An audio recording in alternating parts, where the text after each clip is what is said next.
সাংবাদিক সভার মাধ্যমে রাজ্যে বিধানসভা নির্বাচনের কথা ঘোষণা করেছেন কেন্দ্রীয় মুখ্য নির্বাচন আধিকারিক জ্ঞানেশ কুমার। এরপরে 16 মার্চ পূর্ব বর্ধমান জেলার নির্বাচন আধিকারিক তথা জেলা শাসক আয়েশা রানী তার দফতরে এক সাংবাদিক সম্মেলনের আয়োজন করেন। এখানে তিনি বলেন, 15 মার্চ নির্বাচন ঘোষণার পর থেকে মডেল কোড অফ কন্ডাক্ট চালু হয়ে গেছে। পূর্ব বর্ধমান জেলায় 16টি বিধানসভা কেন্দ্রে নির্বাচন হবে। প্রতিটি নির্বাচন কেন্দ্রের দায়িত্বে রয়েছেন একজন করে আধিকারিক। তারা আগামী বিধানসভা নির্বাচন পর্যন্ত এই বিধানসভা কেন্দ্রগুলির দায়িত্বে থাকবেন। পূর্ব বর্ধমান জেলার ভোট হবে দ্বিতীয় পর্বে, অর্থাৎ 29 এপ্রিল। সেই মতো মনোনয়নপত্র জমা, স্কুটিনি এবং মনোনয়নপত্র প্রত্যাহারের কাজ সম্পন্ন করা হবে। সকলেই জানেন, গতকালই আমাদের honourable election commission of India আমাদের ওয়েস্ট বেঙ্গলের ইলেকশনের ঘোষণা করেছে। তার মধ্যে দুটো ফেজ ইলেকশন হচ্ছে। আমাদের জেলা পূর্ব বর্ধমান জেলা সেকেন্ড ফেজে আমাদের ভোট হচ্ছে। সেই সংক্রান্ত কিছু তথ্যগুলো দেওয়ার এবং সাধারণের জন্য কিছু আপিল আছে, সেগুলো বলার জন্য আপনাদেরকে এখানে ডাকা হয়েছে। আমি এই ডেটগুলো একটু পরপর বলে যাচ্ছি। আস্তে সব আপনারা সকলেই জানেন, গতকালই অ্যানাউন্সমেন্ট অফ ইলেকশন হয়েছে, প্রেস নোট ইস্যু হয়েছে। সেই জন্য গতকাল থেকে আমাদের মডেল কোড অফ কন্ডাক্ট চালু হয়েছে।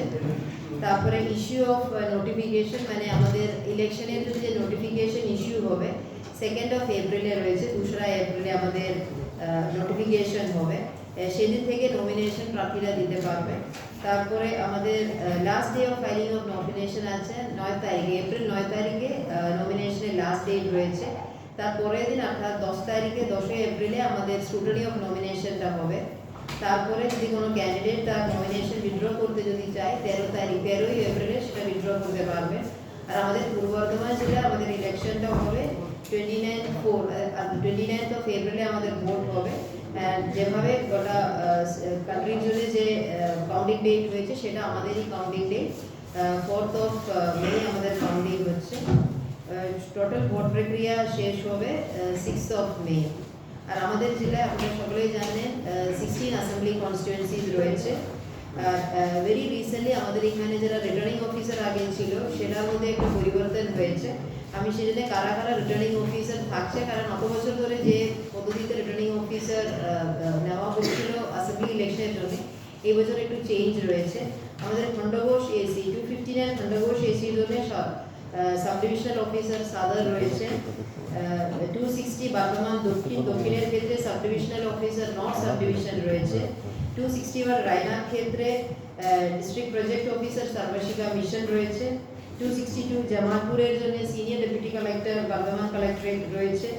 263 মন্দেশ্বরের জন্য আগে ডেপুটি ম্যাজিস্ট্রেট কালনা থাকতো, এবার থেকে প্রজেক্ট অফিসার কম ডিডব্লিউ ডিস্ট্রিক্ট ওয়েলফেয়ার অফিসার পূর্ব বর্ধমান রয়েছে। কালনা সাব ডিভিশন একই আছে, আগেও এসডিও কালনা ছিল, এখনো 264 কালনা এসডিও কালনা রয়েছে। 265 মেমারির ক্ষেত্রে এটা চেঞ্জ হয়েছে, আগে তো ডেপুটি ম্যাজিস্ট্রেট ছিল, এবার থেকে এটা ডেপুটি ডিএলএলআরও হয়েছে। বর্ধমান উত্তরের ক্ষেত্রে 266 আগেও ডিপিএলও ছিল, এখনো ডিপিএলও আছে। 267 ভাতারের ক্ষেত্রে আগে ডিপিআরডি ছিল, এখনো ডিপিআরডি রয়েছে। পূর্বস্থলী দক্ষিণের ক্ষেত্রে পরিবর্তন রয়েছে, আগে কালনা ডেপুটি ম্যাজিস্ট্রেট থাকতো, এখন সেক্রেটারি পূর্ব বর্ধমান জেলা পরিষদ রিটার্নিং অফিসার হয়েছে।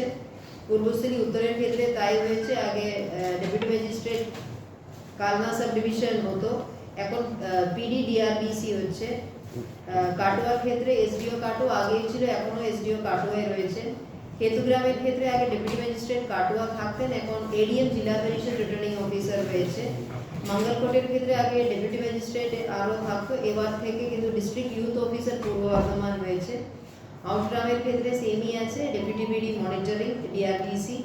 আর বলছি 274 এসির ক্ষেত্রে স্পেশাল ল্যান্ড অ্যাকুইজিশন অফিসার পূর্ব বর্ধমান। মডেল কোড আপনারা ইতিমধ্যে জানেন, শুরু হয়ে গেছে। আমাদের 24 আওয়ার্সের মধ্যে অনেক রকম কাজ করার আছে। এমসিসির ক্ষেত্রে যে সরকারি অফিস থেকে বা আমাদের ওয়েবসাইট থেকে পলিটিক্যাল ইত্যাদিগুলো ছবি রিমুভ করা ইত্যাদিগুলো আছে, সেগুলো আমরা 24 ঘন্টার মধ্যে আমরা পালন করে দেবো। বাদ বাকি যে এসওপি রয়েছে 3 দিনের মধ্যে, সেটা 3 দিনের মধ্যে আমরা ইমপ্লিমেন্ট করবো। আমরা সকল পলিটিক্যাল পার্টিকে ক্ষেত্রে অনুরোধ করব সবাই যেন মডেল কোড অফ কন্ডাক্ট পালন করতে। তারপরে তারপরে আমাদের ইভিএম ভিভিপ্যাট আমাদের অলরেডি আপনারা সকলেই জানেন ফার্স্ট লেভেল চেকিংটা ইভিএম দিয়ে শেষ হয়ে গেছে। আমাদের কাছে যথেষ্ট ইভিএম ইউনিটগুলো রয়েছে, ভিভিপ্যাট রয়েছে। এখন আমাদের কাছে কন্ট্রোল ইউনিট রয়েছে 7270, ব্যালট ইউনিট রয়েছে 7140, ভিভিপ্যাট রয়েছে 7085। আর আপনারা সকলেই জানেন ভোটের ক্ষেত্রে অ্যাক্সেসিবল ইলেকশন হয়। প্রত্যেকটা বুথে যারা বিশেষ যাদের চাহিদা সম্পন্ন যারা রয়েছে তাদের ক্ষেত্রে ব্যবস্থা করা হবে। তাদের ক্ষেত্রে সমস্ত রকম ফেসিলিটিগুলো আমাদের বুথগুলোতে থাকবে। প্রত্যেকটা বুথে আমাদের রাষ্ট্রীয় মিনিমাম ফেসিলিটিগুলো থাকবে। আর পোলিং পার্সনের ক্ষেত্রে আমাদের যথেষ্ট ম্যান পাওয়ার রয়েছে, আর সুবিধা কিছু নেই। এই ইলেকশনের ক্ষেত্রে প্রত্যেকটা ক্যান্ডিডেট 40 লাখ অবধি মানে টাকা খরচা করতে পারবে। আমরা অনেক প্রযুক্তির মাধ্যমে এগুলো পুরোটা আমরা মনিটর করা হবে। আমাদের টোল ফ্রি নাম্বার রয়েছে 1950, যে কোনো মানুষের ইলেকশন সংক্রান্ত যদি কোনো সমস্যা থাকে 1950-তে ফোন করতে পারে। তারপরে আমাদের সিভিজিল যে অ্যাপটা রয়েছে সেটা আমরা ইউজ করব। তারপরে আপনারা সকলে জানেন লাস্ট কয়েক বছর ধরে যারা 85+ যারা রয়েছে তাদের ক্ষেত্রে হোম ভোটিংয়ের সুবিধা হয়। যারা প্রতিবন্ধী রয়েছে, যারা বিশেষ রকম যাদের চাহিদা সম্পন্ন মানুষ আছে তাদের ক্ষেত্রেও তারা আমরা বিএলও বাড়ি বাড়ি যাবে, তাদেরকে ফর্ম দেওয়া হবে। যারা ইচ্ছুক থাকে তাদের ক্ষেত্রে আমাদের হোম ভোটিংয়ের ব্যবস্থা করা হবে। তার বাইরে আমাদের যেভাবে পোস্টাল ব্যালটের দরকার আছে সেটাও ব্যবস্থা করা হবে যারা ইলেকশনে যারা ডিউটি করবে। আমাদের আপনারা জানেন জেলা ভাগ হওয়ার আগে অ্যাসেম্বলিগুলো ছিল, সেই জন্য আমাদের 85 মতো বুথ আমাদের কাঁকসা ব্লক পশ্চিম বর্ধমান ডিস্ট্রিক্টে রয়েছে।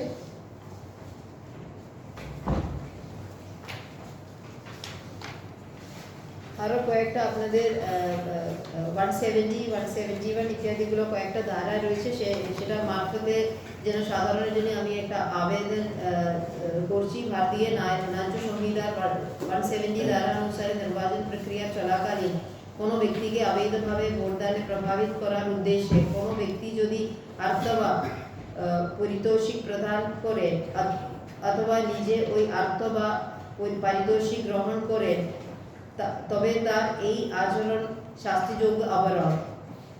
এই কারণে এই ব্যক্তিকে 1 বছরের পর্যন্ত শাস্তি অথবা জরিমানা অথবা উভয় হইতে পারে। উপস্থিত জাতীয় ন্যায় সংহিতার 171 ধারা অনুসারে কোনো ব্যক্তি নির্বাচনে প্রতিদ্বন্দ্বিতা করছেন এমন প্রার্থীকে অথবা ভোটারকে যদি ভীতি প্রদর্শন করে অথবা কোনো রকম সাধনের ভয় দেখান, সেক্ষেত্রে এই ব্যক্তিকে 1 বছর পর্যন্ত শাস্তি অথবা জরিমানা অথবা দুটোই সম্মুখীন হতে হবে। উৎকোচ প্রদান করছেন অথবা গ্রহণ করছেন অথবা ভোটারদের ভীতি প্রদর্শন করছেন এমন সকল ব্যক্তিদের উদ্দেশ্যে ফ্লাইং স্কোয়াডের গঠন করা হয়েছে, যার মাধ্যমে এই সকল অপরাধীর বিরুদ্ধে মামলা রুজু করা হবে। সকল নাগরিকের প্রতি আবেদন, আপনারা কোনো প্রকার উৎকোচ গ্রহণ করা হোক নিজেদের বিরক্ত রাখুন। উৎকোচ দেওয়া অথবা ভীতি প্রদর্শন কোনো ঘটনা যদি আপনাদের নজরে আসে তবে সেই সময় জেলা অভিযোগ কেন্দ্রে যোগাযোগ করুন অথবা টোল ফ্রি 1950 নম্বরে ফোন করুন। এই আপিলটা আপনাদের মারফতে আমরা জনসাধারণের কাছে এবং যারা ইলেকশনে যারা পার্টিসিপেট করবে তাদের প্রতি আমরা এই আবেদনটা রাখছি, অনুরোধটা রাখছি। তারপরে 127, এই আপনারা সকলেই জানেন, আপনারা সব মিডিয়াতে আছেন, প্রিন্ট মিডিয়াতে রয়েছেন এবং যারা প্রিন্টিং প্রেস রয়েছে, যারা ইলেকশন সংক্রান্ত যে কোনো যদি অ্যাডভার্টাইজমেন্ট করে অবশ্যই আপনাদের প্রিন্টিং প্রেসের ডিটেলস ইত্যাদিগুলো মানে লিখতে হবে। যদি না করে থাকে সেক্ষেত্রে পরে এগুলো একটা দণ্ডনীয় অপরাধ রয়েছে, সেটা আপনাদের কাছে আমরা অনুরোধ রাখছি।